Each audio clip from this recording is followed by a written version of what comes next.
Hi, my name's Sally Luff, and this is my multi-genre project for 20th century fiction literature.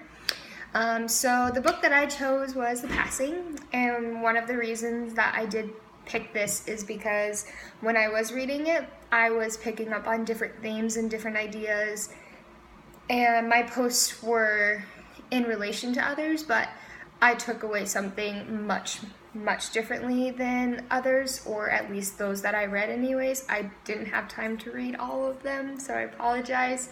But some of the main things that I focused on in my multi-genre project were rights as women, sexism, racism, obviously that is a major theme in the book and that's very obvious. Political power, especially based on gender. And then there's a couple other things in society expectations on females. So I did cover or try to hit a couple different things. And I think that there's a lot of other significant areas that could have been hit on in The Passing, and I know that some of my peers are hitting on those as well. And so it's really cool to see how they actually analyzed it as well, especially with all of the issues that are going on still with racism and rights, especially as females, with the pay gap and education, and in third world countries and stuff, how they're still battling for those rights. So some of the artifacts that I found were, I did a before, a during, and an after for my multi-genre project. For the before, I looked up letters from Susan B. Anthony. I looked up poems from slave and female activists, and I just tried to get as much information, especially on women's history and interracial relationships between African American women and white women, just in general. It didn't have to be with men whatsoever, in my own personal opinion.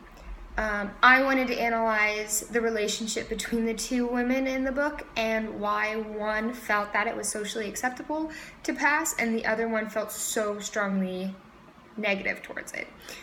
Some of the articles that I did use would be, I did do a police report after Claire had died, just describing the events, describing the suspects, other stuff like that.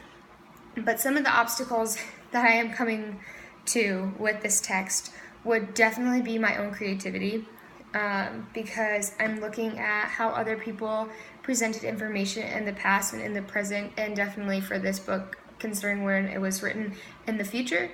And to me, I don't feel like I do them justice at all. I am a very compassionate, I'm a very strong, driven woman, and I definitely believe in equality. I am a feminist, but it's really hard to find that line right in the middle where you can still be a feminist and you still don't come off like you hate all men ever. And so I think that's really hard, especially when I am reading other people's things and they're so much more compassionate about things, or that's how it seems, because they've had all these traumas, when the society and the environment I come from, I have privilege because I am a white female. And so that's really hard for me to really dive into some of the cultural aspects that I'm reading about in some of the different events. Personal investments in this book are astronomical for me.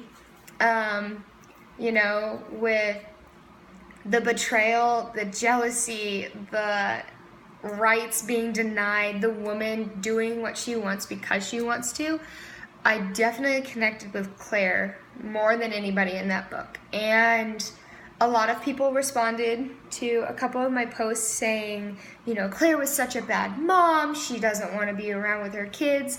And to me, it wasn't that she didn't want to be around her kids, she just never had the choice of not having kids.